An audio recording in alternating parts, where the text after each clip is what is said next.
Madame l'artiste, À bientôt. bah oui, quand vous voulez. Bonne émission. Merci. Vous pouvez rester avec nous si vous voulez, il n'y a pas de problème. Il fait bon ici. Il fait très bon, ici on se déshabille. C'est le striptease permanent ici. Pratiquement 9h01 sur une FM Radio Regain et ça commence à s'agiter dans les studios, c'est normal, c'est le bar de l'économie d'ici à quelques instants sur la radio du bien-être. Merci Angélique et tous vos horoscopes sont disponibles sur notre site angélique.fr. Suite et fin de la matinale et nous faisons un nouveau point sur l'actualité valdoisienne. Juste avant, bravo à Dominique de Bougival. Dans le 78, il repart avec ses 2 places de cinéma UGC. Il s'agissait du cri du bébé à identifier il y a quelques minutes au 01 34 12 12 22.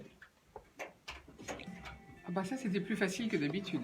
Comment? C'était plus facile que d'habitude. Le flash valdoisien, le retour de vos informations valdoisiennes avec Alexis Duvauchel.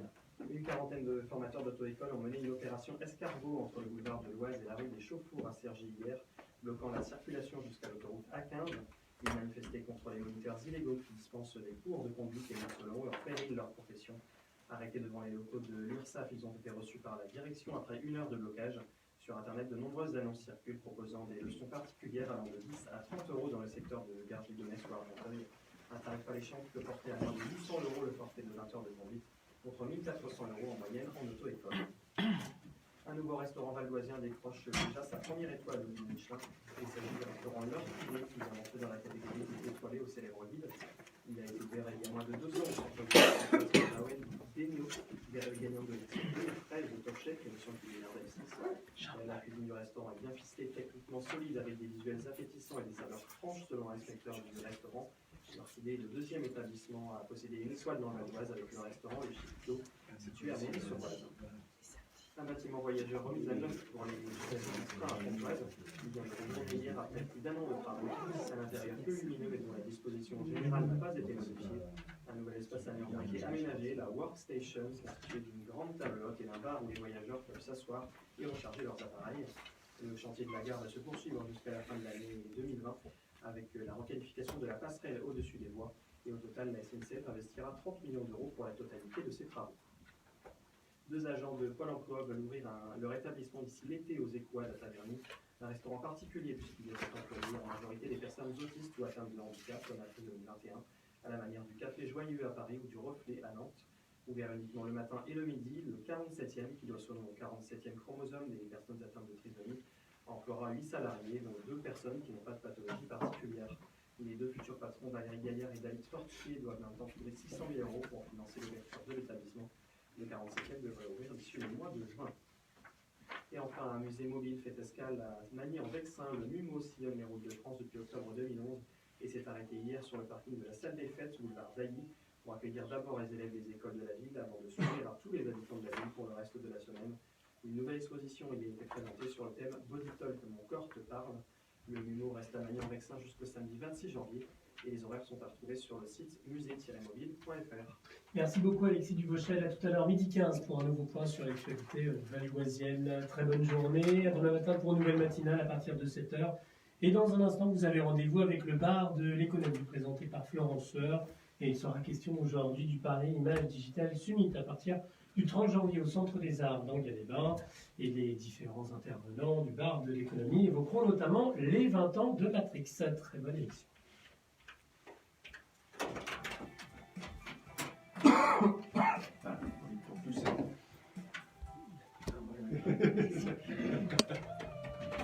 Bon allez, c'est parti, c'est notre générique.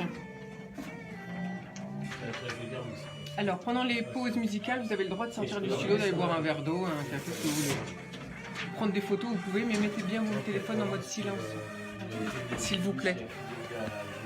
En tout cas, merci d'être là tous les 3, c'est super. Eh, on est en retard. Vite, on est en retard. Mais non. Si, on est en retard, on a 1 minute de retard. Attention. Bonjour à toutes, bonjour à tous, j'espère que vous allez bien ce matin. Allez, ce matin au bar de l'économie, c'est la détente. Nous sommes toujours en compagnie de Philippe à la technique, de Pierre-Louis Marmillot, qui est en stage avec nous jusqu'au 22 février. Et aujourd'hui, oui, on se détend, car on va parler, on se détend, mais en même temps, on va être très professionnel, car on va parler d'effets spéciaux, de cinéma, et puis de recrutement dans le marketing. Et pour en parler, eh bien, j'accueille tout de suite mes invités. Et j'espère d'ailleurs que vous avez réservé toutes vos soirées de la semaine prochaine, parce que la semaine prochaine, il se passe plein de choses à Enghien et on va vous détailler le programme dans quelques minutes. Donc, à mes côtés, Yann Marché, bonjour. Bonjour Florence. Vous êtes le délégué général du Paris Image Digital Summit qui démarre le 28 janvier pour les professionnels des effets spéciaux et puis le 30 janvier pour le grand public. Et tout ça jusqu'au 2 février au Centre des Arts à Enghien-les-Bains.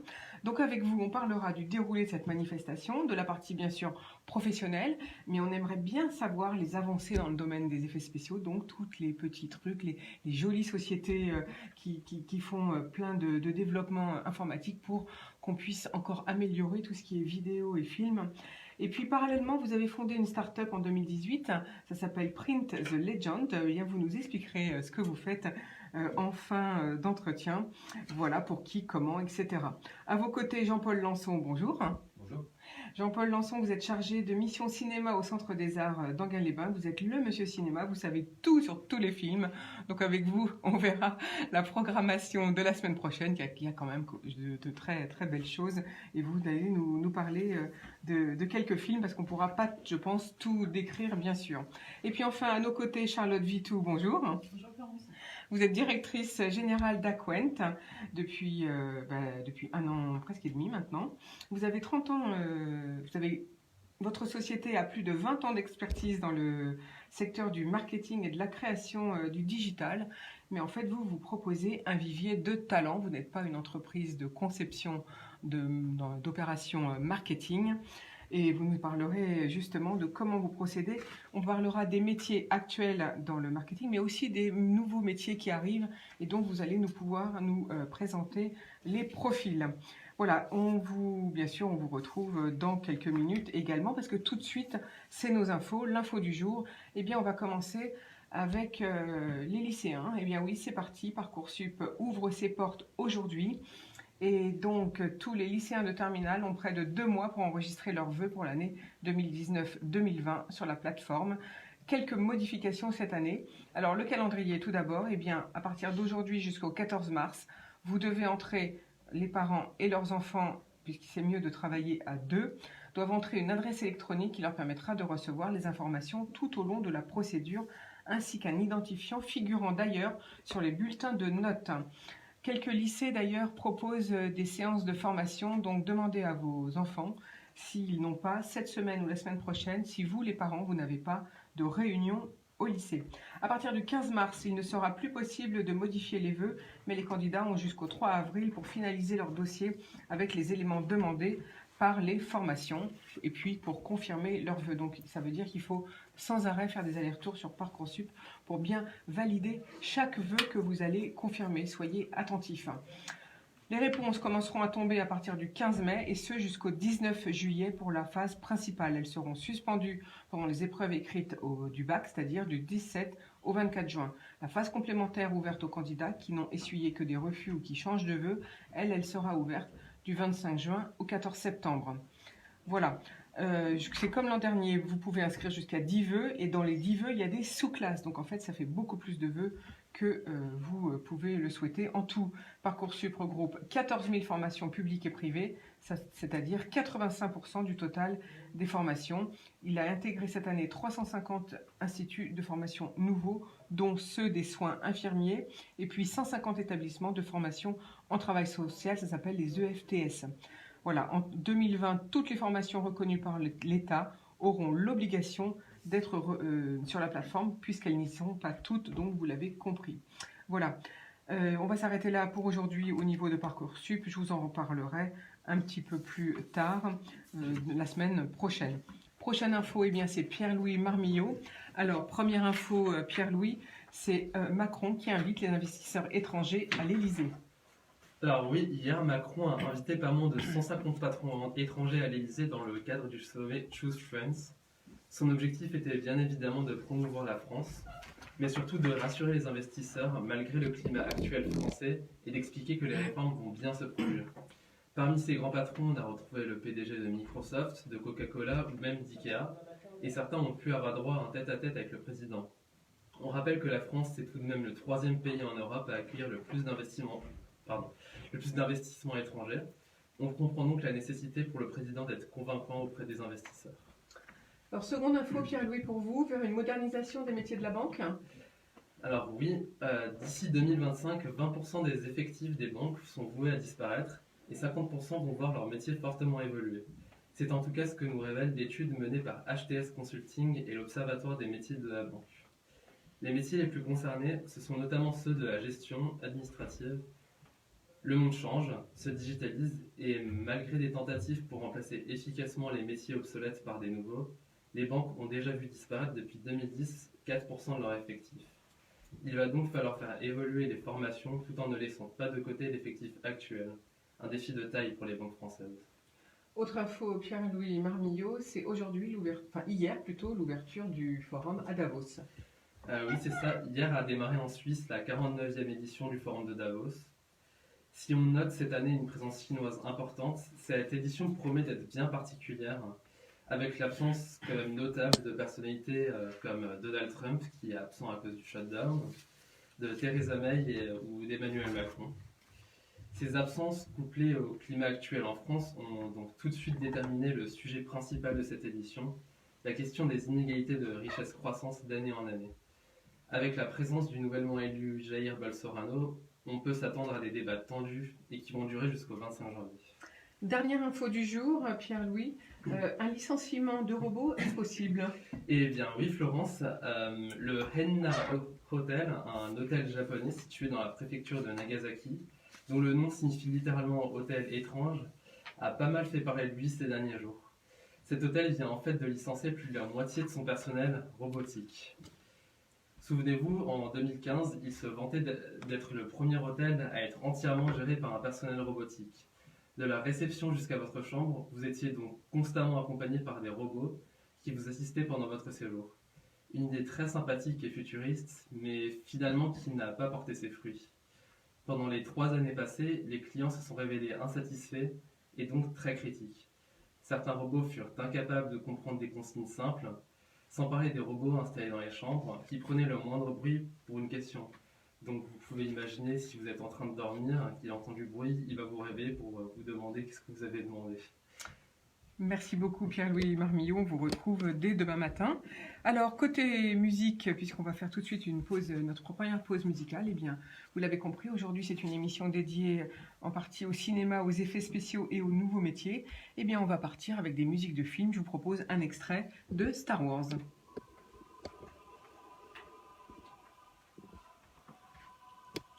Alors si vous voulez entendre les musiques plus nettement, il faut mettre vos casques. Parce que à cause de Facebook, je ne peux pas diffuser les musiques, sinon on se fait tacler par Facebook, on se fait... Donc là, qu'est-ce qu'on les followers là, de la page, ceux qui nous suivent? Ah ben ils entendent tout ce qu'on dit. Ok. Plus maintenant. Mais Là. plus maintenant. Si. Ah si, d'accord. Si. Les auditeurs sur Facebook, ils ont un petit plus. D'ailleurs, on les remercie d'être là. On a quelques fidèles. Et donc, eux, ils entendent le off bien. du studio. J'ai pas de off en fait. Ouais, ça. Voilà. En fait, En il y a pas fait, de sur off. Facebook, il n'y a pas de off. Je veux savoir. Oh, mais c'est rigolo. Mais je préviens souvent, je préviens toujours les invités de toute manière. Mais après, ils oublient souvent. C'est bien.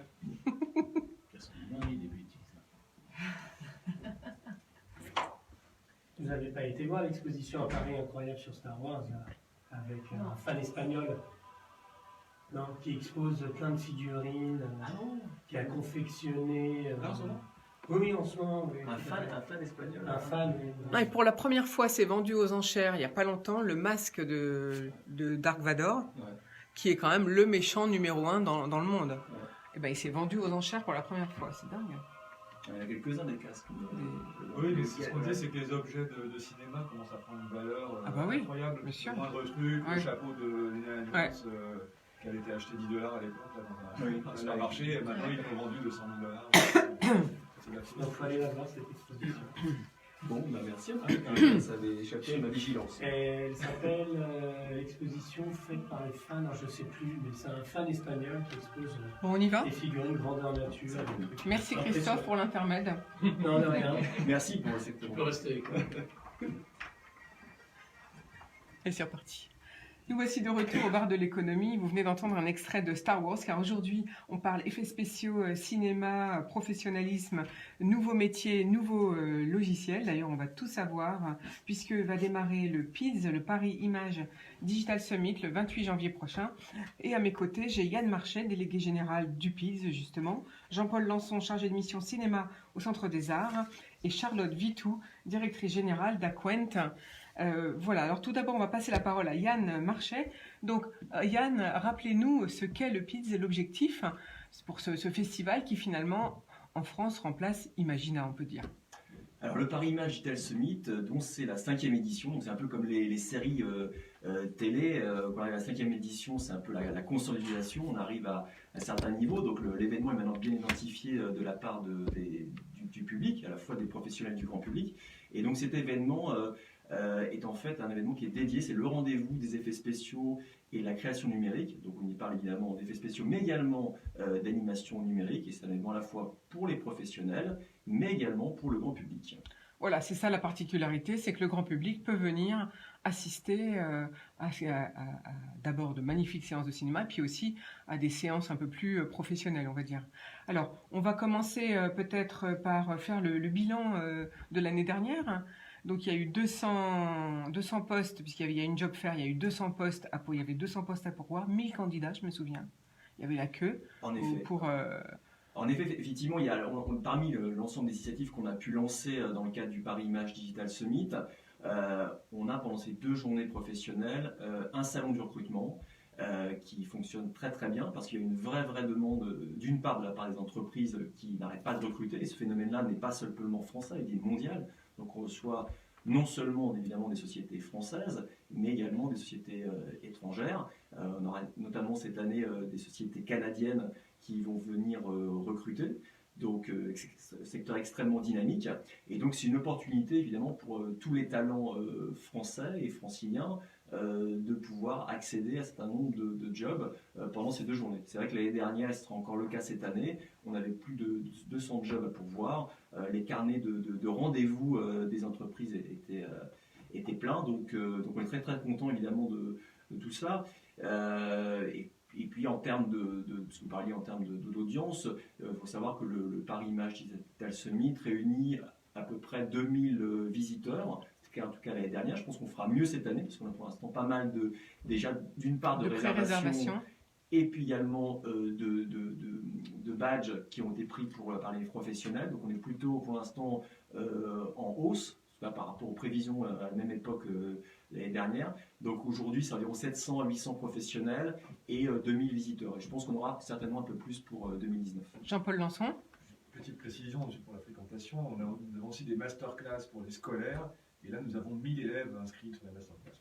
Oui, je pense que c'est un secteur en plus qui intéresse beaucoup de jeunes, veulent travailler dans ce domaine des effets spéciaux. Alors, on revient donc ce festival, parce qu'on peut dire que c'est un festival finalement, c'est pas qu'un salon, il y a beaucoup de choses. Alors, il y a donc cette fameuse d'abord récompense, ce sont les Genie Awards, vous récompensez les métiers les métiers les fabricants, on va dire, d'effets spéciaux et de cinéma. Oui, c'est les talents de la création numérique, donc ceux qui fabriquent les effets visuels. C'est vrai qu'il y avait un vrai manque dans ce domaine-là. Le savoir-faire français n'était pas reconnu, donc on a lancé dès la première édition en 2015 les Genie Awards.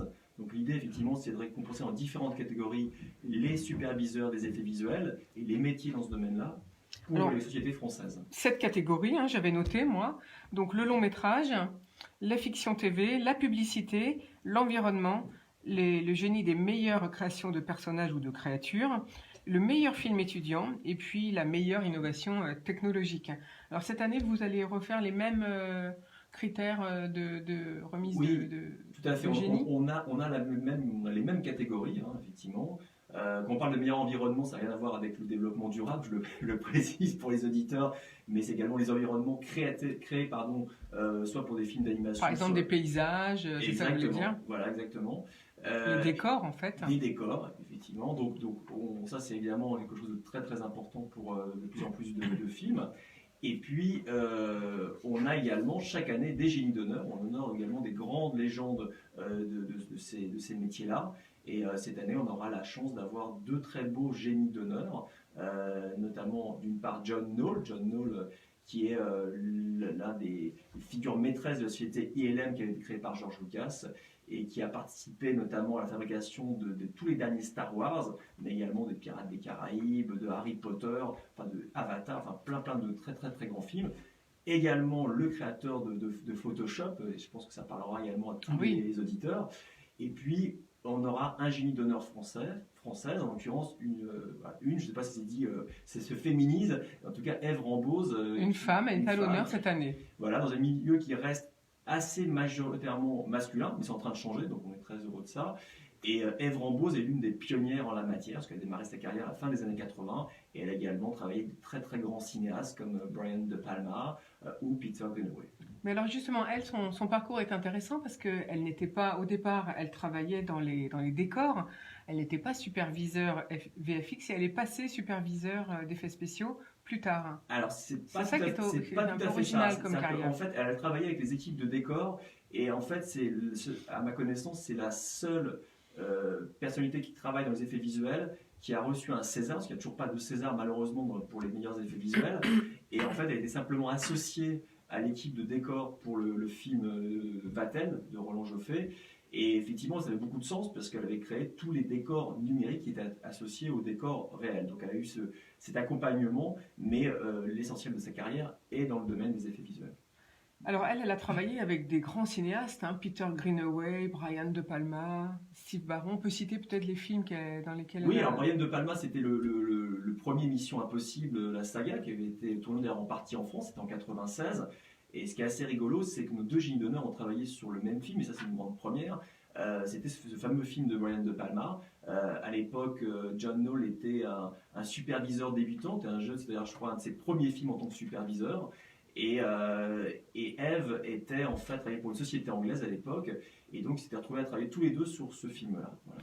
Merci pour toutes ces précisions. Yann Marché, je vous propose qu'on fasse une autre pause musicale. On va voyager avec un film à super effets spéciaux, c'est Matrix.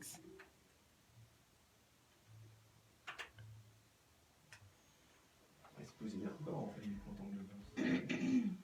probablement, parce que si on compte les milliers effectivement des workshops, on va faire plus, je pense. Alors, vous avez dit tout à l'heure qu'il n'y avait pas de César des effets spéciaux, mais les Génie Awards, c'est fait c'est le César des effets spéciaux. C'est en fait, c'est censé être une sorte de préparation comme ça se passe aux Oscars où il y a des prix thématiques, puis après il y a les voilà. Mais c'est vrai que c'est vraiment qu'en France on se bat pour ça, mais c'est un combat qui n'est pas encore gagné. Mais nous on est très contents, on occupe une place aussi avec les génies. Oui, mais bon, c'est à vous de faire monter les génies pour que ça remplace dans le domaine. Pour l'instant c'est le cas en tout cas. Ben voilà, il faut le garder. Parce qu'aux États-Unis c'est les VES, c'est ça? Il y a les VES Awards, qui est l'association des superviseurs VFX, enfin des gens des effets visuels, qui prépare, en fait, généralement, la personne qui est honorée au VES a des chances d'avoir l'autre derrière. C'est un peu cette logique-là, comme il y a des prix pour les réalisateurs, Writers Guild pour les scénaristes, etc.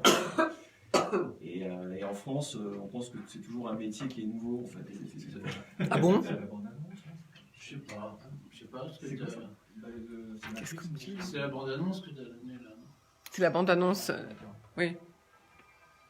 Ah oui, il faut bien faire rêver en même temps. Mais il va falloir s'arrêter parce qu'après ça va... Est-ce qu'on reparle des films? Ouais, on y après ça. Oui, on y retourne. On y retourne. Voilà, c'était donc un extrait de la bande-annonce de Matrix pour vous faire rêver, parce que la musique de Matrix, on vous en passera des extraits tout à l'heure, elle est très rock, vous allez voir, ça change du tout au tout par rapport aux autres films qui sont un peu plus, on va dire, entre le classique et la musique moderne. Alors là, donc, aujourd'hui au bar de l'économie, nous parlons cinéma, effets spéciaux, puisque le PIDS ouvre ses portes, le Paris Image Digital Summit, le 28 janvier, et du 30 au 2 février, il y a toute une programmation grand public, mais on va quand même, avec nos invités du jour, s'attarder sur la partie professionnelle. On avait commencé, avant la pause musicale, si vous n'étiez pas avec nous, à parler des digital créations des Génie Awards dans le domaine, si vous voulez, c'est les Césars des effets spéciaux. Et pour ça, nous sommes avec Yann Marché, délégué général du PIDS, avec Jean-Paul Lançon, chargé de la mission cinéma du Centre des Arts d'Angers-Bains, et puis avec Charlotte Vitou, directrice générale d'Aquent. Alors Yann Marché, deuxième manifestation au PIDS pour les professionnels, c'est les conférences des jeudis et des vendredis prochains avec des masterclass. Alors, quels sont les programmes cette année? Quel secret de fabrication allons-nous voir? Qui vient pour nous parler un peu des effets spéciaux? Effectivement, ces 2 journées de professionnels, c'est l'occasion de revenir sur les grandes productions de l'année écoulée, et d'ailleurs des productions aussi à venir, parce qu'on aura quelques avant-premières. C'est l'occasion en fait de réunir d'une part en tant qu'audience, si on est à la fois les gens les professionnels des effets visuels, mais également des réalisateurs, des producteurs, des techniciens qui viennent justement s'informer sur les dernières tendances. Et puis on a également un public d'étudiants qui est très friand de nos études de cas. Donc on propose des études de cas, des tables rondes, et cette année on aura la chance notamment de présenter les secrets de fabrication de films comme Bienvenue à Marouane de Robert Zemeckis, qui est un film extrêmement novateur en la matière, puisque c'est une des premières productions à utiliser de manière significative le temps réel. Alors justement, ça c'est une nouveauté technologique, hein, le temps réel dans les effets spéciaux. Est-ce que vous pouvez nous expliquer ce que c'est? Alors le temps réel en fait permet, si vous voulez, au réalisateur de visualiser l'ensemble de ce qu'il verra à la fin à l'image, c'est-à-dire les décors quand c'est tourné sur fond vert, les mouvements des personnages, et notamment sur Marouane, parce qu'il y a toute une vie parallèle dans ce petit village belge voilà, où en fait il y a eu des prises en motion capture des personnages, et donc il a fallu intégrer à la fois les personnages, les décors, faire des choix en termes de lumière, enfin bref, tous ces processus-là peuvent être visualisés en temps réel, et ça permet d'une part de gagner du temps, et surtout quand tous les postes discutent entre eux, de savoir exactement comment sera le film à la fin. Donc c'est une vraie révolution, et c'est quelque chose qui est un peu balbutiant encore, qui commence à se développer, si vous voulez, dans les productions hollywoodiennes, mais on peut supposer que tout ça va venir en France. On a d'ailleurs quelques exemples en France, plus de ce qu'on appelle de la prévise temps réel. Prévise, c'est-à-dire prévisualiser une scène avant qu'elle se tourne en temps réel sur un plateau. Je pense à une série qui va parler également aux auditeurs qui s'appelle Un si grand soleil. Donc là, on n'est pas forcément du côté hollywoodien des effets spéciaux, mais pourtant on utilise beaucoup d'effets spéciaux dans cette production diffusée actuellement sur France 2. Et donc la société, qui est une société française qui s'appelle les Tontons Truqueurs, a utilisé cette technologie pour justement permettre à l'équipe technique, aux réalisateurs, de prendre des décisions plus rapidement. Et donc c'est une vraie révolution dans le domaine de la production. Voilà. D'ailleurs, le patron des Tontons Truqueurs était avec nous au bar de l'économie l'année dernière, à cette même époque, pour parler donc de ces nouvelles technologies qui arrivaient. Donc si vous voulez réécouter cette émission, vous pouvez, elle est toujours sur Facebook, sur notre page IDFM Radio Anguin. Jean-Paul Lançon. Je voulais juste ajouter, dire à nos auditeurs que voilà, s'ils viennent, on aura une démo en fait quelque part du temps réel, dans le hall du Centre des Arts, puisqu'on a la société Effigy qui va venir montrer un petit peu ce que c'est que la motion capture en temps réel. Yann, je ne sais pas si tu veux un peu détailler là-dessus. Oui, effectivement, on va proposer pendant ces 2 journées. Donc on rappelle que c'est jeudi et vendredi prochain. Vendredi, mais également d'ailleurs pour la journée grand public, parce que je crois que il y aura également la possibilité... Il y aura un fond vert. Voilà, un fond vert. Mais en tout cas, la possibilité justement d'expérimenter ces nouvelles technologies. Et Christian Guillon, par ailleurs, reviendra... Le patron des Tontons Truqueurs. De Tontons Truqueurs, qui est un fidèle à la manifestation, qui était notre génie d'honneur 2018. L'année dernière, oui. Va revenir à Anguin pour parler justement de son travail, notamment sur cette production. Donc voilà, donc c'est aussi l'occasion de revoir toutes ces nouvelles tendances. Et juste pour terminer sur cette partie de programme, on aura évidemment d'autres productions qu'on présentera. Je pense à l'Empereur de Paris. En termes d'animation, on aura Astérix, qui était une des très grosses productions très ambitieuses françaises, qui a marché très bien au box-office. Minuscule 2, mais aussi on parlera de réalité virtuelle avec une très belle production qui s'appelle Battlescar. Voilà, donc plein de choses pendant ces 2 journées. Et bien justement, on va écouter la musique je vous propose d'écouter tout de suite la musique de l'Empereur de Paris. Enfin, un extrait, bien sûr. Parce que si on ne peut pas tout passer. Est-ce que vous avez le programme avec, là pour qu'on donne des noms d'entreprises un peu plus techniques? Ça serait bien. Je donne plus les entreprises. Je cite plutôt les entreprises. Ça serait bien de citer, un peu qui vient présenter la toute pour continuer. Ouais, on part plutôt sur les studios. Oui, parce que je vais repréciser que les effets spéciaux, c'est aussi pour, comme vous l'avez dit, les séries et la publicité. Il n'y a pas que les films, parce qu'on parle des grands films, parce que ça marque tout le monde. Mais c'est très utilisé. ça va en partie. Vous avez raison, les rues sont blanches. Ça y est, ça commence à blanc. Ah bah oui, C'est ah vrai bah qu'on oui. parle de si grand soleil, les gens n'imaginent pas qu'on utilise des techniques très pointues pour un. Justement, je vais vous reposer la C'est question. pour ça que j'ai cité cet exemple-là, parce que c'est. Est-ce que vous pouvez détailler un petit peu sur un si grand soleil ou pas? Sur la Vous savez technique, pas. non, on va peut-être éviter. Mais par contre, voilà, c'est. En fait, on s'en rend même pas compte qu'il y a dans ce type de Non, de série. en fait, simplement, c'est dans les Ça se choses. voit pas C'est sur les décors et tout ça, ça permet de faciliter Ah oui, d'accord. l'intégration de décors. C'est les effets invisibles, c'est ça? Oui, c'est des effets invisibles en fait, et surtout c'est que la nouveauté, parce que d'avoir des fonds verts, ça, c'est pas nouveau du tout, mais la nouveauté c'est le prix visualisé, c'est toujours le fait de savoir exactement comment ça va être à la fin. Et avant, il fallait tourner, après on regardait des deltas, et voilà. Donc ça c'est la vraie innovation. Donc, il y a Alors on y retourne justement, c'est ça que vous allez me dire au micro tout de suite. Voilà à quoi ça sert les pauses musicales. Alors nous voici de retour au bar de l'économie. Je suis toujours en compagnie de Yann Marché, Jean-Paul Lançon et Charlotte Vitou, car nous parlons effets spéciaux, cinéma, et pas que, enfin en tout cas, voilà, et puis aussi nouveaux métiers dans quelques minutes. Alors on était en train de parler des journées professionnelles jeudi et vendredi prochain au Paris Image Digital Summit, avec justement, on se disait que bien sûr on voit les effets spéciaux, le VFX utilisé dans les grands films, mais vous disiez, Yann Marché, que c'était très utilisé dans les séries de manière finalement invisible, on ne le voit pas. Effectivement, il y a plusieurs types d'effets visuels. Donc, il y a ce qu'on appelle des effets visuels univers, où vraiment on crée un nouveau monde. Et évidemment, il y a plein de grands films hollywoodiens qui utilisent ces effets visuels. Il y a également des films français, bien entendu. Mais on va dire que 80%, 90% du marché des effets visuels, et notamment en France, ce qu'on appelle des effets invisibles. C'est-à-dire qu'on est sur des fictions extrêmement réalistes. Et les effets visuels permettent de gagner du temps et donc de l'argent. Donc ça sert à ça.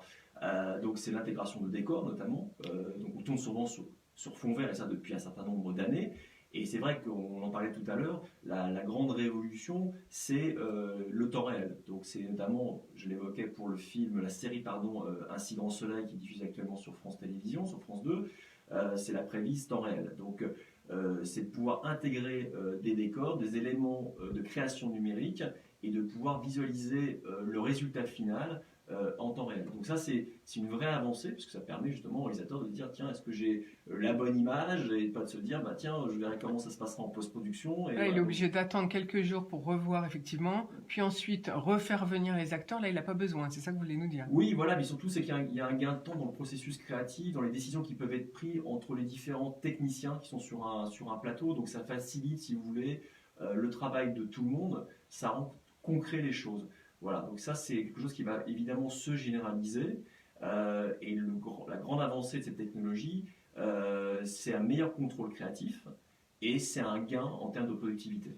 Et en fait, cette technologie, elle est possible parce qu'on a fait beaucoup de progrès au niveau du matériel, parce que ce qui pose problème, c'est le refroidissement des ordinateurs qui tournent, et donc c'est cette amélioration technologique au niveau du matériel, et puis bien sûr de possibilités de calcul des logiciels qui permet de faire cette nouvelle technologie du temps réel.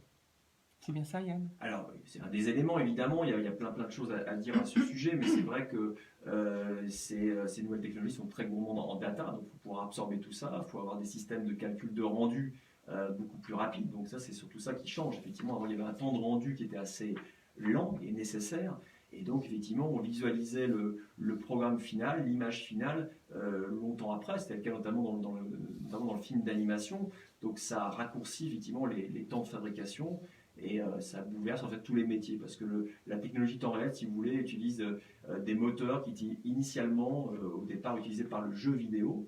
Et donc, on s'aperçoit aujourd'hui qu'il y a un vrai croisement en termes de compétences et de technologies, à la fois dans le domaine du jeu vidéo, de l'animation, et des films tournés en live. Donc c'est une vraie avancée dans ce domaine-là, qui n'est pas forcément très spectaculaire, si vous voulez, aux yeux des spectateurs, parce qu'on est déjà capable de faire de très belles choses. Si quand même, je pense au film avec le fameux détective, le grand détective anglais, que je ne sais plus le nom du film, ça m'échappe. Avec Sherlock Holmes, on l'a vu ça, les décors, on voyait la rapidité de changement des décors grâce à cette technologie. Oui, voilà, mais ce que je veux dire par là, c'est que pour le résultat final, pour le spectateur d'avoir le film en salle, on est déjà depuis une dizaine d'années capable de faire de très grandes choses, et finalement on n'impressionne plus tellement, si vous voulez, les spectateurs sur ce plan-là, parce qu'on est capable de faire pratiquement tout ce qu'on veut. Maintenant, l'idée, c'est comment on peut le faire plus rapidement, plus facilement, et avec des gains de productivité. Voilà. Et donc ça, c'est un des points importants en termes d'innovation.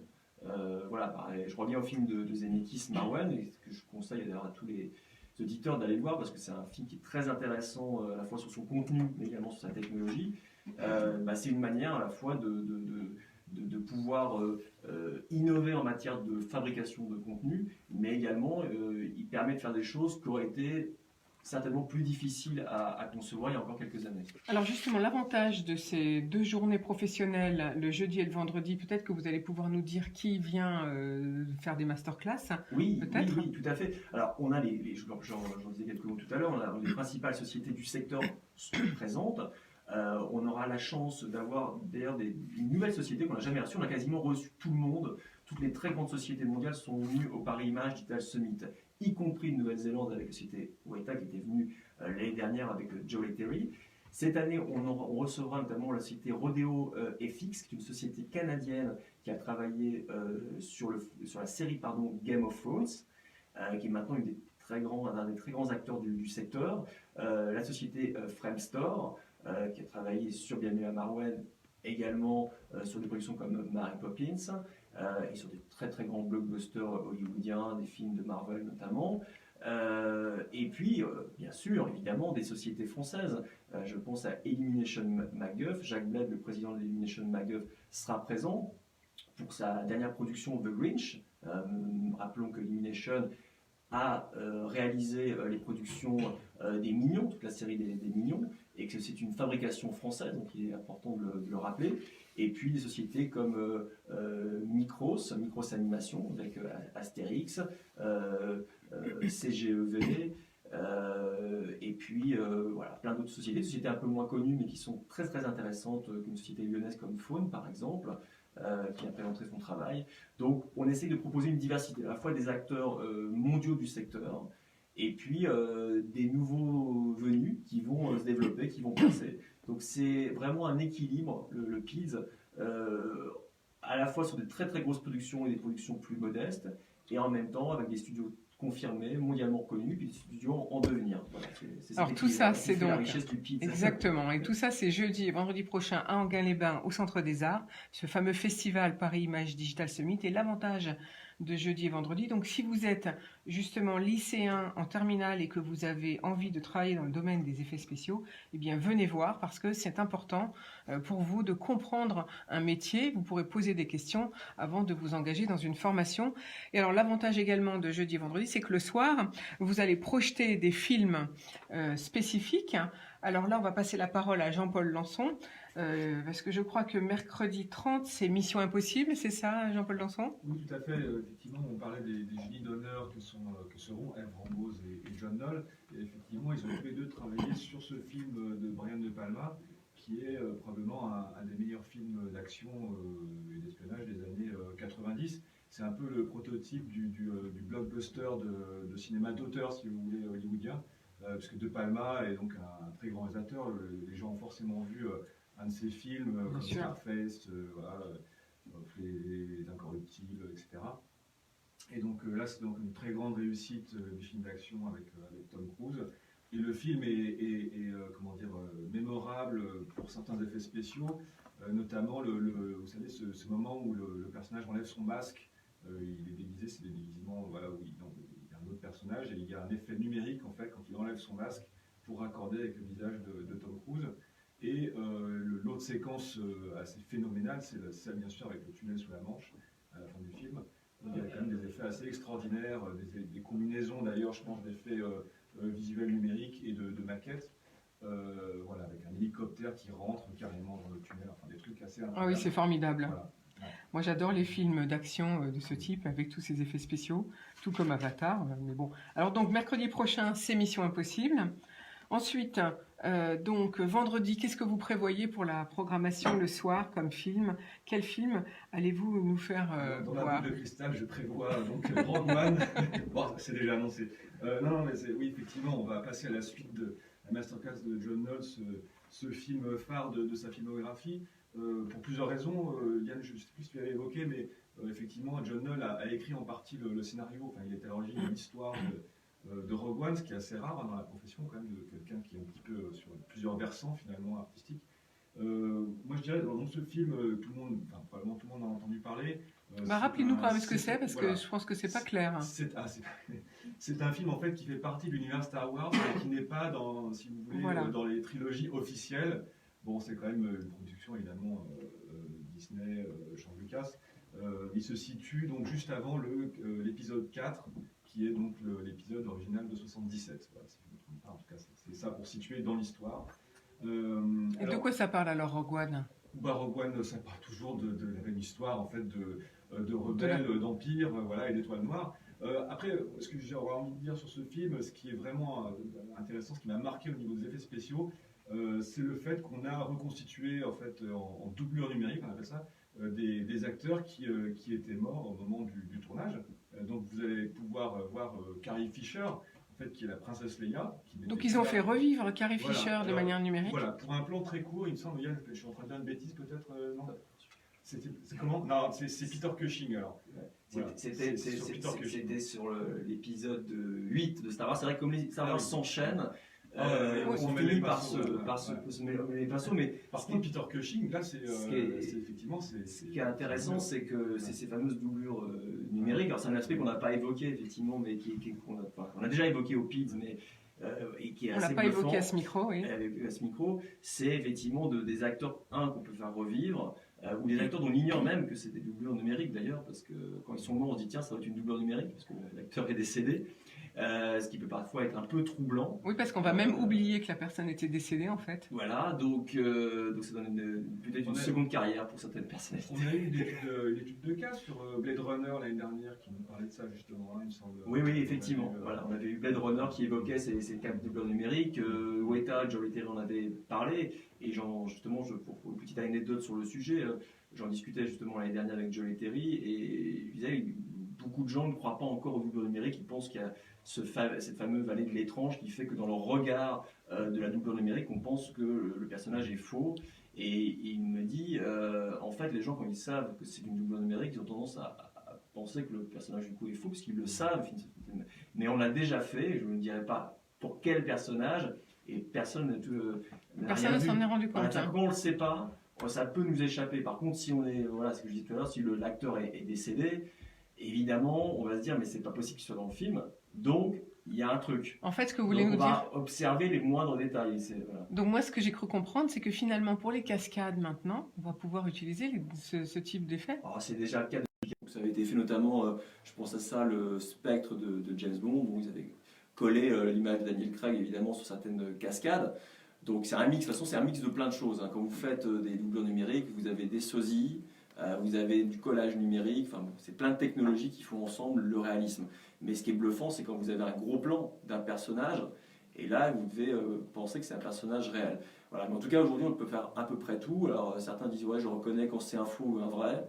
C'est pas évident. C'est pas évident, c'est vrai. Jean-Paul Lançon. Effectivement, dans Rogue One, Peter Cushing n'est pas un acteur forcément très connu du grand public aujourd'hui, mais en tout cas, il apparaît pendant de très longues secondes, en tout cas avec du jeu. C'est vraiment un effet pour le coup. Mais en fait, ça va, pour les jeunes générations, ça va noyer complètement. Ils vont pas, ça leur fait aucun problème de savoir si la personne elle est décédée ou si elle est encore vivante finalement. Ça va complètement mélanger nos mémoires. Je pose pas la question. Est-ce qu'il y a d'autres effets spéciaux, est-ce qu'il y a d'autres nouvelles technologies qui arrivent ou qui sont récentes et qui changent tout dans le film? Alors vous avez parlé donc du temps réel et puis donc là de la doublure numérique. Qu'est-ce qu'il y a d'autre comme Alors c'est déjà pas mal. C'est déjà pas mal, oui. Le temps réel, c'est le vrai sujet. On en parlait déjà l'année dernière, mais ça montre. Il y a plusieurs étapes en fait dans les technologies. Il y a l'époque de l'innovation, du test, puis après quand ça se généralise en termes de process de production. Donc le temps réel arrive dans cette étape-là. Il y a un autre élément technologique dont on parle dans plein de domaines, et forcément ça atteint la production cinématographique, c'est l'intelligence artificielle.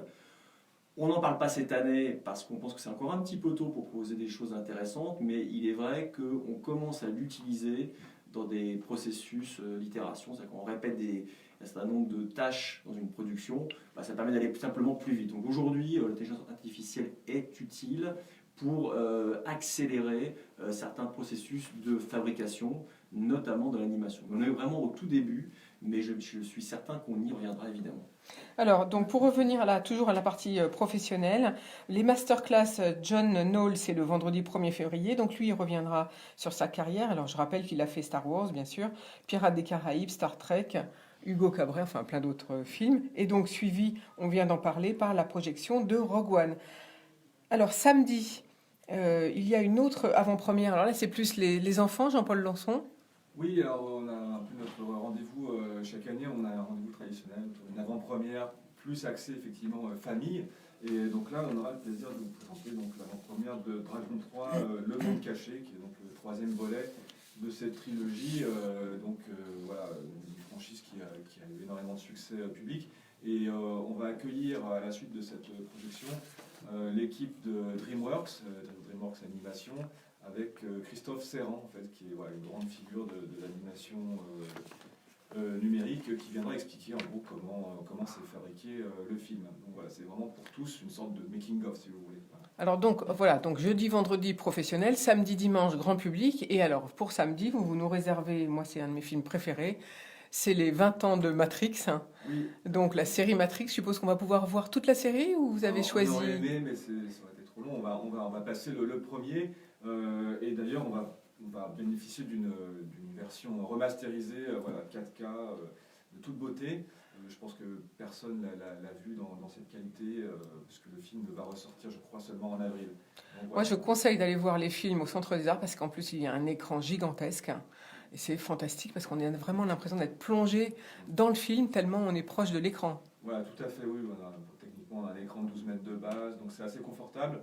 Après, l'idée de cette soirée, c'est effectivement de rendre hommage à ce film qui a été quand même un tournant, quelque part, dans l'histoire des effets spéciaux et même dans l'histoire du cinéma d'action hollywoodien tout court. C'est quand même ce moment où finalement, c'est un film qui agrège beaucoup d'influences, et entre autres le cinéma asiatique. Et puis, c'est un film qui est connu évidemment, alors, au niveau des effets spéciaux, pour le fameux effet du bullet time, ce moment où il y a un arrêt sur image et où la caméra se met à tourner autour de l'acteur. Et donc c'est un effet qui est, je sais pas, sous le contrôle de Yann, qui a été inventé par Pierre Buffin, c'est ça, le studio Buff. Voilà, par Buff. En France. Ah oui, par Buff. Cité, je crois, début des années 90. Alors au départ, ça a été inventé effectivement par Pierre Buffin, la cité Buff. C'était pour une production avec Michel Gondry. C'était un an ou deux avant Matrix. Et donc pour la petite histoire, la société Buff n'a pas travaillé sur le premier Matrix, mais évidemment a participé ensuite au 2e et au 3e. Elle a eu un rôle important justement dans cette trilogie Matrix. Et donc on aura la chance de recevoir, parce qu'évidemment il y a cette projection de Matrix qui est exceptionnelle, puisqu'effectivement une nouvelle copie remasterisée 4K. Mais également, on aura la chance d'avoir Dominique Vidal qui a travaillé donc justement sur 2 des Matrix et qui reviendra à la fois sur ce travail sur cette série, sur cette trilogie, mais également sur ce fameux effet qu'ils avaient inventé et qui finalement a été réutilisé ensuite pour Matrix. Donc on proposera effectivement aux spectateurs finalement de rentrer un petit peu dans les coulisses de cette saga avant de découvrir le film. Et puis on a également d'autres surprises. Voilà, c'est ça. L'idée, c'est qu'on n'a pas juste le film. On a effectivement cet intervenant de grande qualité, Dominique Vidal, qui va nous dévoiler tous les secrets de fabrication. On va avoir 2 petits épisodes de Animatrix, qui était une série d'animation qui a été produite après la trilogie Matrix, donc en projection de bonus, si j'ose dire. On aura un petit peu d'animation aussi avant la séance dans le hall. On aura un DJ, on aura normalement un petit peu de déguisement. Là, je réserve donc l'effet de surprise. Mais donc l'idée, c'est que c'est vraiment une journée animée autour des effets spéciaux. Il y aura un fond vert en accès libre, un petit peu de maquillage pour les enfants qui sortiront de Dragon 3. Et puis on aura une conférence aussi qui peut être intéressante pour le grand public pour découvrir les différents métiers justement qui existent dans la filière des effets spéciaux, qui fait quoi en gros. Et on aura aussi la projection en avant-première d'un documentaire d'Alexandre Poncet et Gilles Pinceau sur le grand Phil Tippett, qui est donc le génie d'honneur 2018. Donc c'est un documentaire qui sont tout juste en train de terminer sur cette figure légendaire des effets spéciaux qui sera projeté donc à 17h30 le samedi. Voilà, donc on va rappeler donc les 2 journées professionnelles vendredi et jeudi qui sont suivies de mercredi qui sont suivies de films. Donc mercredi c'est Mission Impossible, vendredi c'est donc Rogue One et puis samedi c'est Dragon 3 et aussi Matrix. Donc la semaine prochaine, eh bien reposez-vous avant parce qu'il faut absolument venir assister à tous ces magnifiques films. Alors moi j'aimerais que vous nous expliquiez, Yann Marché, si vous voulez bien, qu'est-ce que vous voulez dire quand on dit qu'on remasterise un film qui n'est pas si vieux que ça finalement, Matrix? Oui, Qu'est-ce qu'on lui fait? On le rajeunit? Oui, c'est un petit lifting en fait, on va dire. C'est-à-dire que ça permet de... Simplement, il y a des évolutions technologiques en matière de production, en matière de diffusion plus exactement. Et donc, ça permet justement d'avoir une image de meilleure qualité. Parfois, alors c'était en 99, et là je parle sur contrôle parce que Jean-Paul qui est un peu le spécialiste de la projection, donc je vais te passer la balle, parce que je sens qu'il y a plein de choses à dire. Alors Jean-Paul Lançon. Non, juste parce que, bon, évidemment, la remasterisation, c'est surtout l'image en général, parce que le son était déjà numérique en 99. Mais là, l'idée, c'est d'avoir donc une image parfaite, plus fluide, pas floue, voilà. Et alors sur Matrix, le truc c'est qu'il est sorti en Blu-ray, donc tout le monde l'a vu en version numérique, si j'ose dire, depuis longtemps. Mais si vous voulez, là, le nouveau master que j'ai pu voir, en fait, a retrouvé le vert original. Parce que Matrix, c'est la couleur verte que tout le monde connaît sur les effets de lettrage, la pluie numérique qui tombe. Et donc nous allons retrouver le vert original de 99 avec cette copie. Merci beaucoup Jean-Paul Lançon et Yann Marché. On va tout de suite écouter un nouvel extrait de film à effets spéciaux. Je crois qu'on a choisi Harry Potter. Qu'est-ce qu'il y a d'autre comme film? On a tout dit là? Alors Carrie Fisher, en fait, le truc, c'est que Ouais, j'ai pensé, c'est pour ça qu'en fait, elle était pas morte. Non, mais elle était pas morte. C'est qu'en fait, elle était jeune dans le film. Elle était très jeune. Oui, mais elle ne pouvait pas tourner, c'est juste pour ça. Ah, c'est oui. bien une doublure numérique, en fait. C'est ça le truc. Voilà. Ah oui, c'est pour des raisons d'âge. Elle était encore vivante. Ah oui, ça permet à un acteur. Mais c'était D'accord. pas elle qui jouait. Ça permet à un acteur finalement de rester tout le temps jeune, vive. Voilà. Il y a plein de C'était 2 secondes. Charlotte, vous voulez leur poser des questions? Vous avez une question à leur poser? Vous êtes une fanat de film? Je sais pas. Je suis fanat pas du tout de films à effets spéciaux. Ah bah, Avatar. J'ai plus films suédois sous-titrés en japonais, donc... Vous avez pas aimé Avatar ou tout... Ah non? Pas du tout. Non, je suis désolée. Ouais, heureusement. Pas pour vous le pizza. Non, ce qui serait intéressant, c'est de savoir si justement vous recrutez facilement, si c'est compliqué par rapport à la job fair. Oui, on va en parler là, on va conclure là sur la job fair Non, justement. ça recrute plutôt pas mal, mais c'est plutôt les boîtes qui se battent entre elles pour les meilleurs. C'est ce qu'on appelle la guerre des talents. C'est un peu comme la guerre. Ça s'est renversé. Voilà. Maintenant, c'est le talent, enfin le candidat. C'est la guerre des talents. Non, c'est la guerre des boîtes pour trouver les talents. Non, c'est la guerre des talents. C'est les talents qui prennent le pas. Ah oui. Sur les boîtes, effectivement, alors qu'avant, on remerciait d'avoir un job, d'avoir... Dans ce domaine-là, c'est évident. C'est l'inverse. C'est évident, ouais. Donc, non, la guerre des talents pour les boîtes. Ouais. Plutôt dans ce sens-là. C'est pour ça que il y a l'école Méliès aussi qui vient Ah, s'installer oui. en Gare. Oui. Avec son balai et Tout tout. le monde, peut-être on va pas parler. Tu connais pas Harry Potter? C'est dingue, Est-ce que la vous neige. voulez dire un petit mot sur l'école Méliès, puisqu'il est question de... Si vous pouvez en parler si vous voulez. Bah, on va parler de la job fair, vous pourrez finir sur la job fair et l'école Méliès, bien sûr. Vous êtes plus Lars von Trier, tout ça. Le classement de tir, On y retourne? Enfin non, pas lui, mais le... La séance boucherie, en fait. C'est quoi la séance de On l'a pas montré pour des raisons d'agenda du superviseur. Qu'est-ce que c'est ça? Le Bah non, dernier je film suis de Lars en von ouais. Trier, en fait. Qui est, Ah, je l'ai pas vu, c'est qui quoi? est très gore, en fait. Qui Ouais, s'appelle ça, comment? The House That Jack Built. Oui, mais c'est un peu spécial ces films à lui en Voilà, général. Hein. et ils ont fait des incisions pendant plusieurs mois, et donc ils sont un peu... faut aller voir. Non, mais c'est un peu... Bah, faut tout aller voir. Mais en Oui, vrai, Oui, toutes non, ces mais- soirées la semaine prochaine. c'est son agenda. Vous serez pas Moi, disponible. Rogue One, je l'ai pas vu, il faudrait que j'y aille. C'est le week-end. Non, non, c'est en semaine et le week-end, il y a les deux. Bah, vous devriez pas partir rentrer chez vous le week-end prochain, vous devriez rester là. Mais il a déjà pris, là. People, j'ai dit, il y a... On y retourne? On y va? C'est parti. Nous voici de retour au bar de l'économie, aujourd'hui dans le Paris Image Digital Summit qui démarre le 30 janvier prochain jusqu'au 2 février, c'est-à-dire le monde du cinéma, des effets spéciaux. Et quand je dis le monde du cinéma, c'est les films, les séries, la publicité. tant pour les professionnels que pour le grand public. Et puis Yann Marché et Jean-Paul Lançon et Charlotte Vitou vous ont parlé de tout ça il y a quelques minutes. Donc si vous voulez réécouter cette émission, vous pouvez aller sur Facebook, puisque la vidéo, elle va tourner encore pendant pas mal de jours. Et là, vous venez d'entendre un extrait d'un film, un grand film à effets spéciaux, c'est Harry Potter. Alors on va finir sur le Paris Image Digital Summit avec cette fameuse Job Fair, donc le forum du recrutement. Combien de postes cette année? Est-ce qu'on a un peu est-ce qu'on connaît déjà la demande des entreprises? Quel type de profil ils cherchent? Quel type de métier? Est-ce que vous savez, Yann? Alors, on a déjà des premiers profils qui sont envoyés par les entreprises. Il y a la possibilité de s'inscrire pour les étudiants sur une plateforme et où il y a la liste des jobs à pourvoir. Certaines sociétés préfèrent rencontrer les étudiants sur place, donc ne sont pas forcément sur des demandes très précises, parce qu'en fait, c'est un travail un peu au long cours. Si vous voulez, il y a à la fois la nécessité de recruter pendant la job fair, donc avec une vraie nécessité en termes de production, puis en même temps, ils profitent de l'événement pour enrichir leur base de données, de rencontrer de nouveaux profils. Et évidemment, pour eux, c'est un travail du 1er janvier au 31 décembre.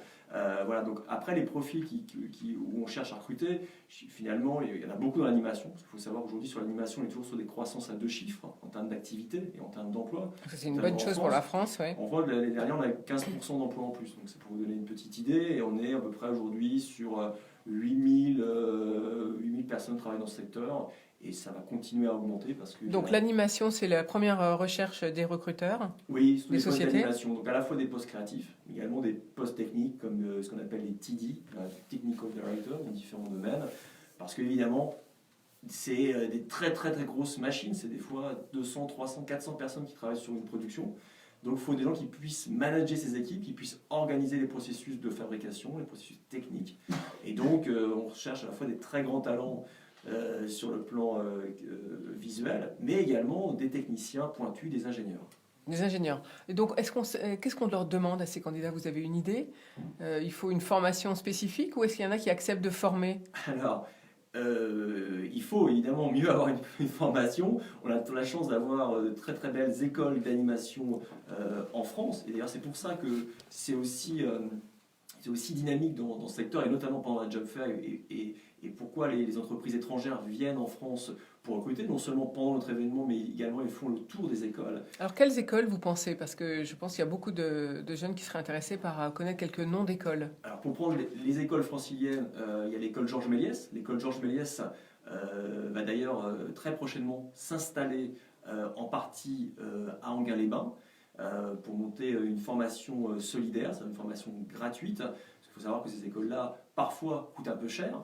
L'école Georges Méliès est installée actuellement à Orly, évidemment pour continuer à être à Orly, mais on voulait proposer une alternative aux formations classiques pour permettre à des gens qui n'ont pas les moyens finalement de faire ces études, d'accéder à ces métiers-là. Et par ailleurs, ça remplit un besoin des entreprises, c'est-à-dire que quand vous faites une école d'animation, vous êtes généralement sur une formation de 4 ans, voire 5 ans, et aujourd'hui, il y a des besoins à pouvoir très rapidement. Et puis, il y a des choses qui sont parfois un peu moins complexes en termes de fabrication et de production. Donc, on peut former plus rapidement les gens sur 1 an, 2 ans pour certains types de métiers, pour répondre justement aux besoins des entreprises. Voilà. Donc il y a un très très grand dynamisme en la matière, comme vous pourrez évidemment constater pendant le PIDS. Et il y a un peu, on en parlait tout à l'heure en off, une vraie guerre des talents en la matière. C'est-à-dire qu'aujourd'hui, les meilleurs talents sont repérés très tôt par les entreprises, parfois 1 an, 2 ans avant de sortir de l'école.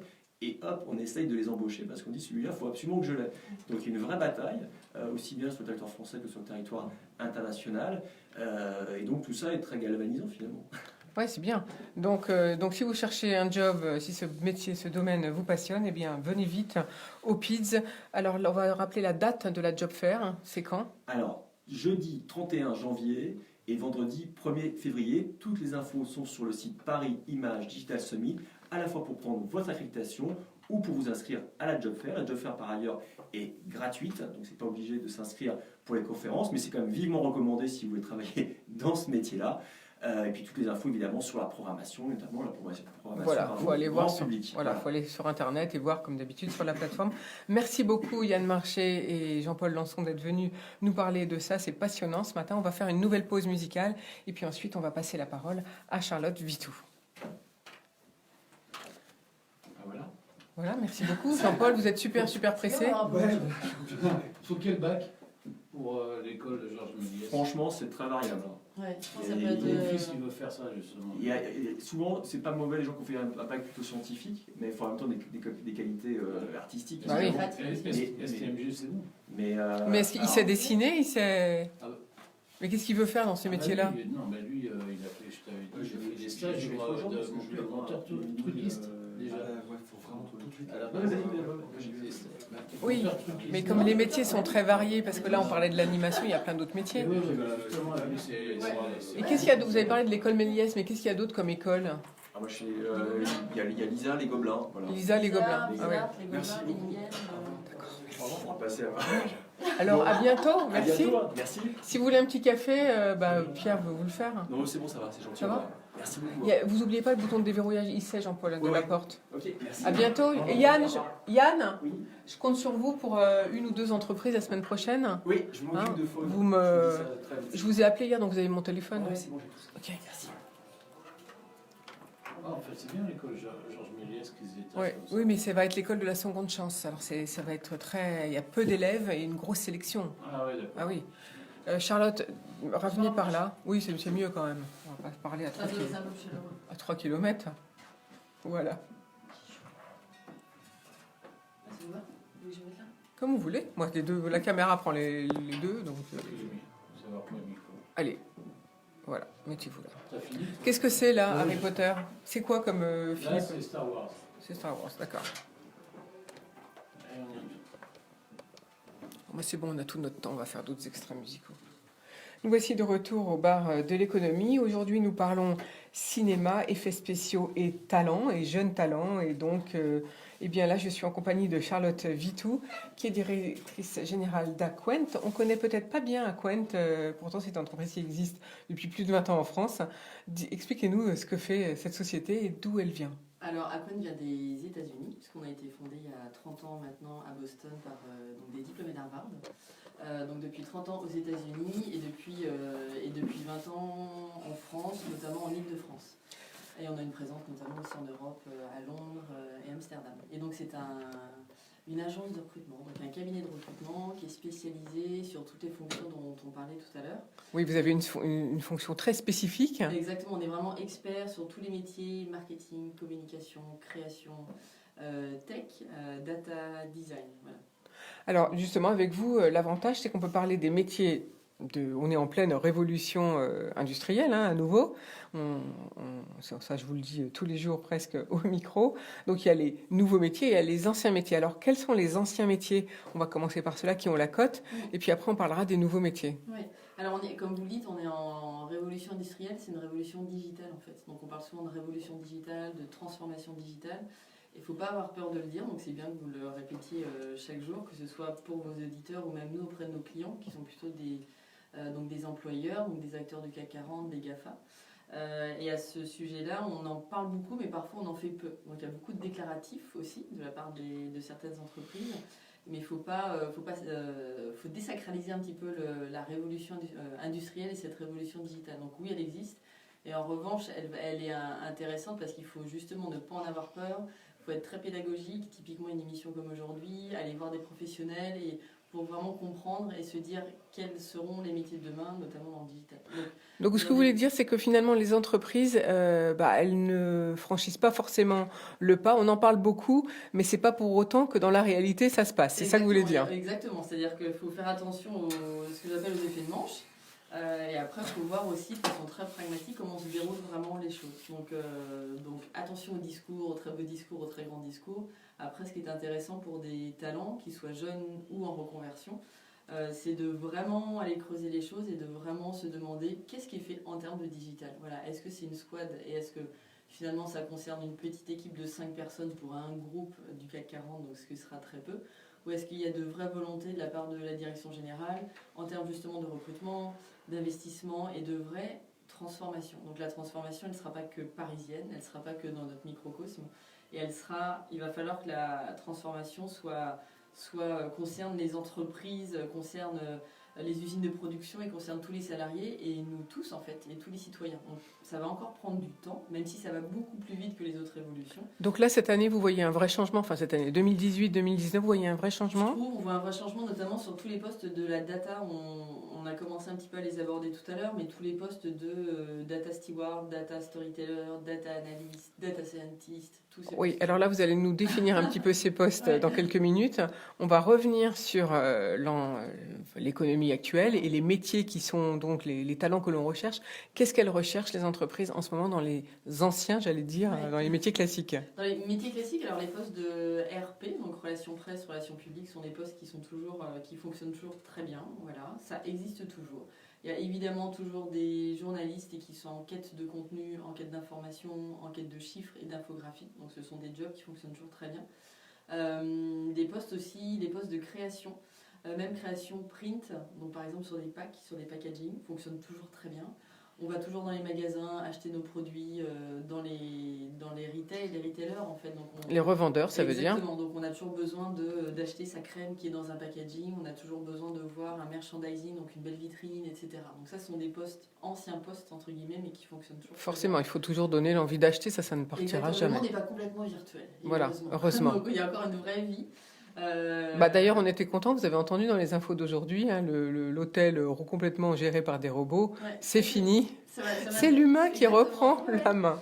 Moi, je suis assez, non pas méfiante, parce que j'ai pas de peur de l'avenir et de toutes ces nouveautés-là, mais j'ai toujours un peu en arrière, en fait, pour se dire, il y a toutes ces nouveautés, mais après, qu'est-ce que vraiment elles vont pouvoir nous apporter à nous, êtres humains? Il faut pas oublier, le recrutement, c'est la même chose, on parle souvent d'intelligence artificielle, en se disant que les choses iront beaucoup plus vite, etc. Et à un moment, il faut revenir aussi un peu sur Terre, se réancrer, je trouve, dans le sol et se dire, attention, ça reste in fine un humain qui recrute un humain. Voilà, et ça, faut pas l'oublier. Peut-être pas dans le cadre du robot dans cet hôtel au Japon, mais moi, mes clients sont des humains qui vont travailler avec des êtres humains. Donc, faut pas mettre... Et puis, il faut être réaliste, finalement, comme vous disiez, qu'est-ce qui est indispensable à notre vie et en fait, nous, les Français, on est quand même attachés Exactement. à ça. Voilà. Qu'est-ce qui peut vraiment être un accélérateur de business? Et là, oui, c'est intéressant. Qu'est-ce qui peut faire qu'on soit encore plus en croissance? Et là, oui, c'est intéressant. Et en revanche, qu'est-ce qui, parfois, peut peut-être aller un peu trop vite? Et qu'est-ce qui ne nous sert pas? Voilà. Donc il faut essayer de maîtriser cette technologie-là, essayer de maîtriser ce digital-là. Oui, parce que c'est très tentant, mais en fait, à quoi ça sert? Il faut se poser la question. C'est un peu baiser de la mort, parfois. Il faut faire attention. Alors, dans les métiers classiques, donc, vous en avez cité plusieurs, donc on a entendu relations presse, création. Qu'est-ce qui fonctionne? Qu'est-ce qu'on recherche encore en ce moment? Qu'est-ce qu'on recherche en ce moment? Alors, des postes en marketing, en innovation, en ce qu'on appelle R&D, recherche et développement. Tous ces postes-là fonctionnent toujours très bien. Des postes de concepteurs-rédacteurs, donc ça, ce sont des personnes qui travaillent notamment en agence de publicité et qui rédigent. Des postes qu'on appelle de directeurs artistiques aussi en agence de publicité. Donc ça, c'est très créatif, tout ça. C'est très créatif. Donc ça, on en a toujours besoin. Et en France, en plus, on a des beaux diplômes, on a des beaux profils, des belles... Donc on a des belles formations. Est-ce qu'on est au top, là, en France, au niveau de On a ça? beaucoup de chance. Oui, je ne sais pas si on est au top par rapport à d'autres pays, mais en tous les cas, on peut être dans un top 5. Et en fait, ça faut aussi en prendre conscience. Et pas se dire que tout est tout moche, en fait. Donc on a de belles formations qui sont reconnues localement, enfin vraiment en France et internationalement. Donc il y a beaucoup de profils, ce que disait votre invité précédent, qui sont recrutés avant même d'être diplômés. Donc les grandes entreprises se forment pour ça, c'est-à-dire qu'il y a des foires à l'emploi, il y a ce qu'on appelle des speed recruiting, il y a tous les stages et les alternances aussi qui sont proposés. Mais en tous les cas, les talents on vient vers les candidats et c'est pas l'inverse sur ces postes-là en tous les cas. Alors sur ces postes-là qui sont donc les métiers classiques du marketing, puisque c'est ce qu'on a vu ensemble, puisque vous êtes une société qui est spécialisée dans le secteur du marketing, de la création et du digital, quels sont l'âge des talents que vous recrutez et puis les niveaux de salaire, hein? Est-ce que justement quelqu'un qui a 40 ou 50 ans a encore une chance de trouver un travail? Heureusement, oui.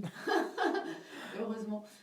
Aussi bien les jeunes diplômés de, on va dire, 23, 24 ans que les profils plus âgés, oui, ils peuvent. Alors, ce qui est intéressant, c'est surtout, on a sorti récemment une étude avec le BG où en fait, donc l'Electronic Call Business Group, et en fait, qui expliquait que ce qui est important, c'est la capacité à apprendre. Donc le apprendre à apprendre, c'est clé.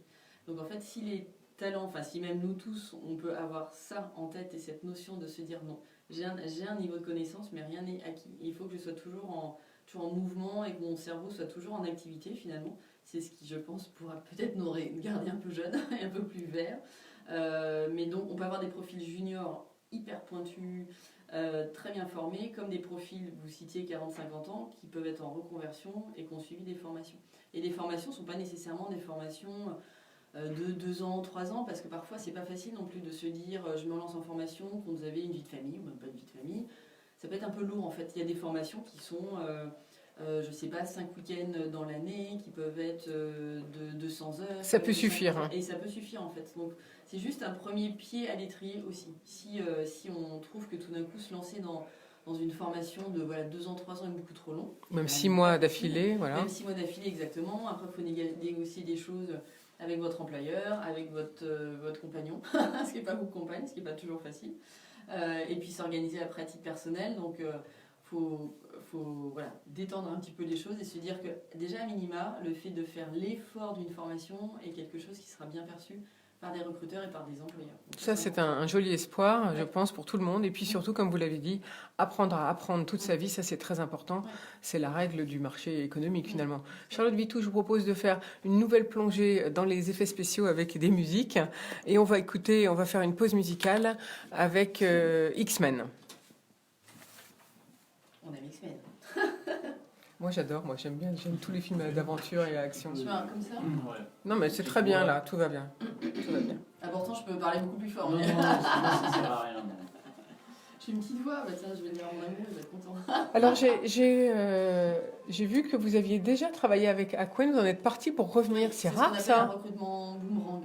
Oui, Ouais. vous allez m'en parler un petit peu, Ouais. je veux bien. C'était il y a 7 ans. Qu'est-ce qu'on peut dire sur ce groupe? Parce qu'on n'a pas fini de parler des métiers, bien sûr, on en parlera après. Qu'est-ce qu'on peut dire sur ce groupe? En fait, Quelle est sa spécialité? C'est de changer le monde du travail. Enfin, en toute humilité. Oula. Ouais, Oui. dit comme ça. Non, mais en fait, c'est ce que notre fondateur, John, expliquait. Alors, faire du business, c'est important. On est dans une boîte américaine, mais surtout, ce qu'il veut changer, c'est le fait de prendre soin des talents. En fait, on a une spécificité aussi, c'est de faire ce qu'on appelle du temporaire. Donc intérim, freelance, CDD, et aussi du permanent. Ah d'accord. En fait, on fait les deux. Vous faites tout. Ouais, on fait les deux. Alors qu'il y a beaucoup de cabinets de recrutement qui ne font que du perm, de la chasse de tête, du CDI. Et en fait, nous, aux États-Unis, quand on a été créé il y a 30 ans, on a mis en place une mutuelle avec tout ce que ça représente aux États-Unis. Le Obamacare n'existait pas encore. Et en fait, on est très comme ça, c'est-à-dire faire gagner de l'argent. Oui, c'est pas une société humanitaire. En revanche, ce qui est important, c'est qu'on prend soin de nos talents. Oui, parce qu'il nous reste 10 minutes d'antenne à peu près. Et ça, c'est super important pour nous, de bien traiter les candidats. Aujourd'hui sur IDFM, vous venez d'entendre un extrait de la musique du film d'ouverture, de la musique d'ouverture plutôt du film X-Men, puisque aujourd'hui c'est une émission spéciale, donc effets spéciaux, cinéma et talent. Et d'ailleurs je suis en compagnie de Charlotte Vitou, qui est directrice générale d'Aquent. Nous étions en train de parler des métiers classiques, puisque Aquent est spécialisé dans le marketing, la création et le digital. Et donc, on était en train de parler des métiers classiques du marketing. On vous parlera après des nouveaux métiers qui arrivent dans ce secteur d'activité. Mais d'abord, j'aimerais connaître la philosophie d'Aquent. Qu'est-ce qui fait votre différence? Alors, notre spécificité, elle réside dans le fait que l'on prend soin des talents. Donc, on est une entreprise qui doit faire du business, comme toutes les entreprises. En revanche, ce qui est important pour nous, c'est d'être agent de talent, donc de vraiment accompagner nos talents, donc nos candidats, dans la recherche d'emploi ou dans leur mission. Parce qu'on est capable de faire donc, du temporaire. Donc du temporaire, ce sont des missions de 1 journée à 18 mois. Donc ça peut quand même être, ce sont des contrats qui peuvent être longs. Donc en intérim, en freelance, en CDD et aussi du permanent, du CDI. Donc ce qui est important pour nous, c'est pas juste de placer un talent chez un client et juste de facturer le client, mais en revanche, c'est de toujours avoir une conversation permanente avec nos talents et nos clients. Savoir comment se déroule la mission, savoir si l'intégration s'est bien déroulée, savoir si tous les outils sont là, savoir si le manager accompagne, savoir si le poste qui a été décrit en entretien est bien le poste qui correspond à la réalité. Donc ça, c'est vraiment très important pour nous, de prendre soin de nos talents. Et le très bon exemple de se prendre soin de nos talents, c'est le fait que notre société, donc aux États-Unis, quand elle a été fondée, a donc créé une mutuelle pour ses talents. C'est salariés ou pour les talents qui... Pour les talents, mais qui sont des salariés en fait. Voilà. In fine, parce que c'est Aquent qui recrute pour le client Donc, final. en fait, Aquent a créé sa propre mutuelle pour que ses Et aux salariés États-Unis, soient ouais. couverts. Exactement, il y a 30 ans, avant l'Obamacare et avant tout ce que et surtout avec tout ce que ça représente de l'Obamacare aux États-Unis. Donc ça c'est important. Alors justement, vous avez vécu professionnellement un aller-retour, enfin, je ne sais pas comment on dit en anglais, c'est-à-dire que vous aviez déjà travaillé à l'époque, il y a 8 ans, avec Aquent, et puis vous êtes revenu. C'est rare quand les entreprises réembauchent Oui. des gens qu'ils ont déjà eu. Souvent, elles n'aiment pas. Non, souvent elles n'aiment pas. Et puis alors moi j'ai 38 ans, mais ce qui m'intéresse c'est d'être passionné par le travail que je fais et par la mission que j'ai à livrer. Donc que la mission dure 2 ans, 4 ans, 5 ans. Ce qui m'intéresse, c'est d'être de faire toujours pleinement les choses. Et je pense que c'est quelque chose qui, heureusement, rentre de plus en plus dans les mœurs.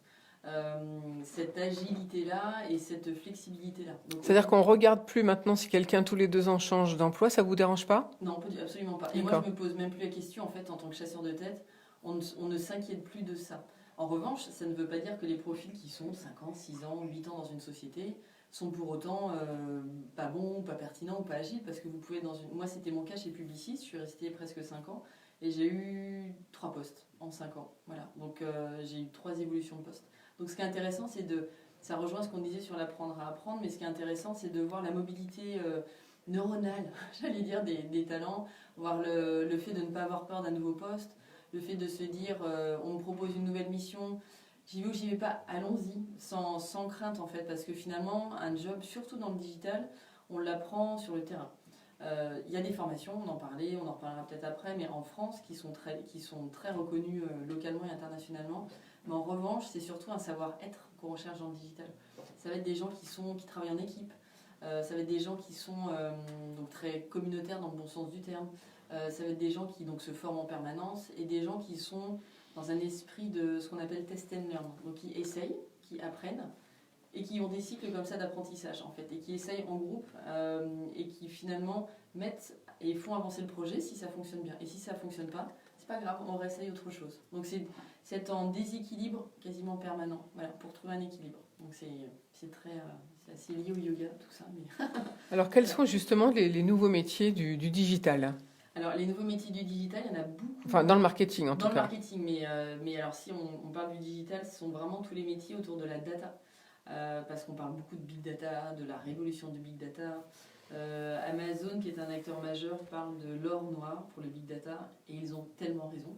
En fait, tout repose sur la donnée, voilà, des consommateurs qui sont liés à une marque. Et maintenant, donc vraiment, les postes qui recrutent sont tous les postes qui vont être capables de rendre cette donnée intelligible et donc d'exploiter cette donnée-là. Donc c'est pour ça qu'il y a beaucoup de règles autour du RGPD, etc., qui sont apparues en France et au niveau international. Donc tous les postes de data analyst, de data scientist, de data steward, Alors, data scientist, on voit ce que c'est, data analyst aussi, mais data steward, est-ce que vous pouvez nous expliquer ce que c'est? C'est celui qui prend soin de la donnée. C'est celui qui va faire qu'ils sont dans le data warehouse, donc celui qui va conserver la donnée, tout simplement. Et ça, c'est un tout nouveau poste. C'est tout nouveau, oui. Un tout nouvel intitulé de poste. Donc de la même façon, il ne faut pas avoir peur des nouveaux intitulés de poste. Parfois, ce sont juste des petites modifications. Ok, data analyst ou d'un data... Alors, expliquez-nous donc la différence entre qu'est-ce qu'un data analyst, qu'est-ce qu'un data scientist par rapport au data steward. Oui, alors le data analyst, c'est le poste de base, j'allais dire, de toutes les fonctions autour de la data. Et le data scientist est à un niveau un peu plus méta et un peu plus poussé. Le data analyst, c'est celui qui va se concentrer sur un des canaux, par exemple le CRM, Customer Relationship Management, donc tous les programmes de CRM, tous les programmes de fidélisation que nous on peut avoir en tant que consommateur, et va regarder comment moi je consomme, comment j'achète, quand est-ce que j'achète, quand se déclenche mon achat, et quelles sont toutes les données que j'ai pu fournir et donner gracieusement à... Donc ça, c'est le data analyst. Ça, c'est le data analyst, exactement. Et c'est un poste qui, donc au niveau de l'embauche pour des salaires annuels, on est à combien? Alors si on est sur des postes juniors, alors quand on dit junior, c'est entre donc vraiment diplômé jusqu'à 4 ans d'expérience, 3-4 ans d'expérience. On est facilement autour des 42 000 euros, donc 42 000 euros bruts annuels. On parle toujours comme ça dans le recrutement, la rémunération brute annuelle. Hors intéressement, hors participation, parce que quand vous êtes dans des grandes sociétés, vous pouvez avoir de l'intéressement, de la participation, d'autres avantages, voilà, qui sont quand même à prendre en compte.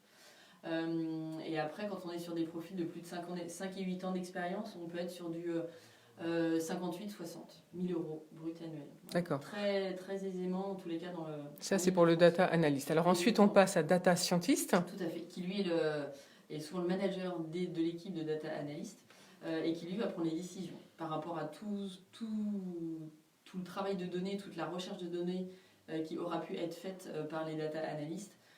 Va analyser d'un point de vue un peu plus supérieur toutes ces informations-là. Et donc lui, on est sur des niveaux de rémunération, vous ajoutez 10 et 15% par rapport aux précédentes rémunérations. Donc dans les 50 000 pour un débutant et puis un peu plus de 70 pour un senior, pour on va un dire. senior, pour un confirmé. Ouais.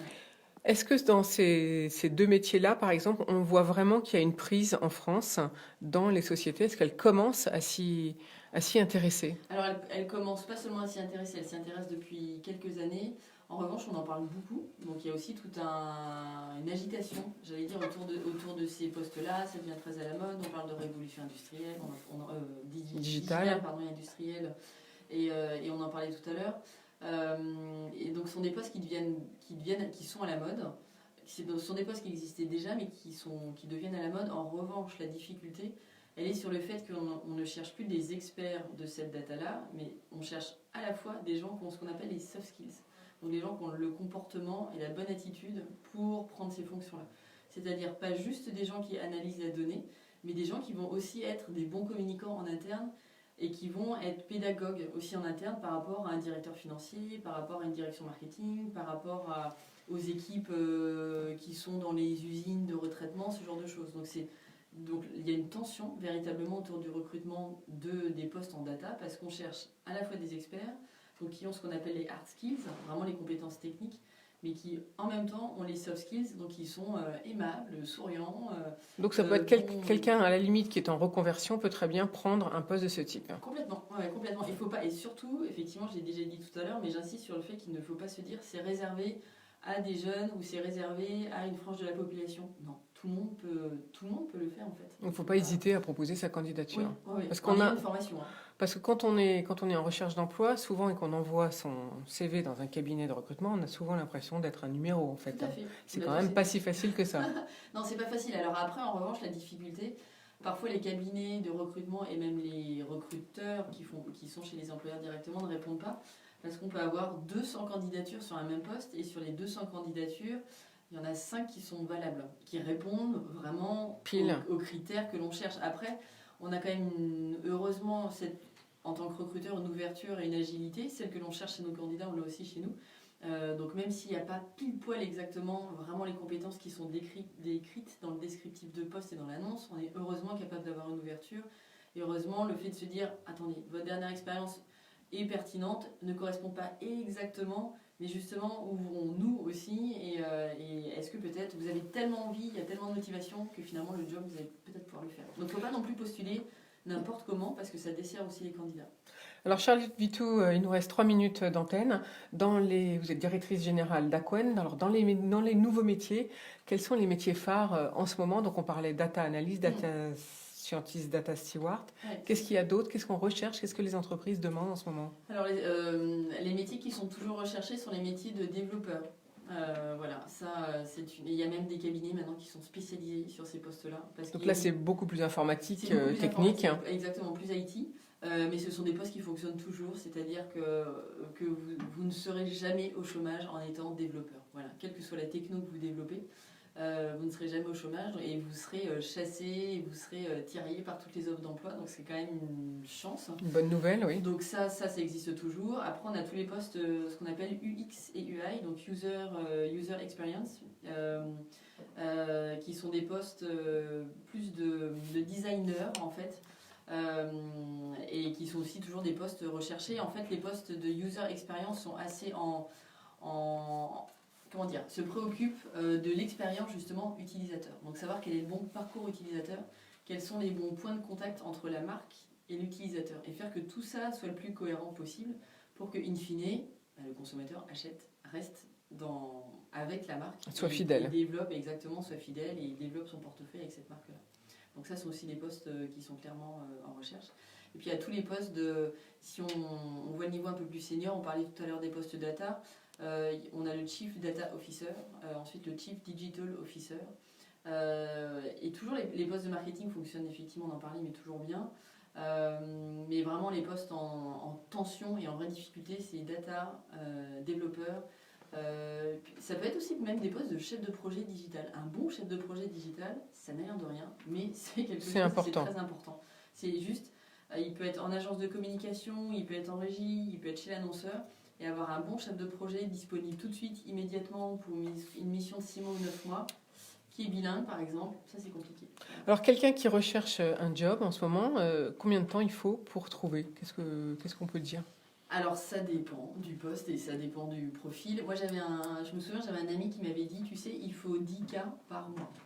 Donc si par exemple vous ciblez un profil un job à 40 000 €, il va vous falloir 4 mois. Voilà, ça c'est une base qui m'a... C'est la moyenne. C'est la moyenne, mais vous pouvez être un bon chef de projet bilingue, disponible immédiatement. Vous postulez chez nous, en 3 jours, vous avez un poste. Alors pour conclure en 30 secondes, qu'est-ce qu'on peut souhaiter à Aquent pour 2019 ?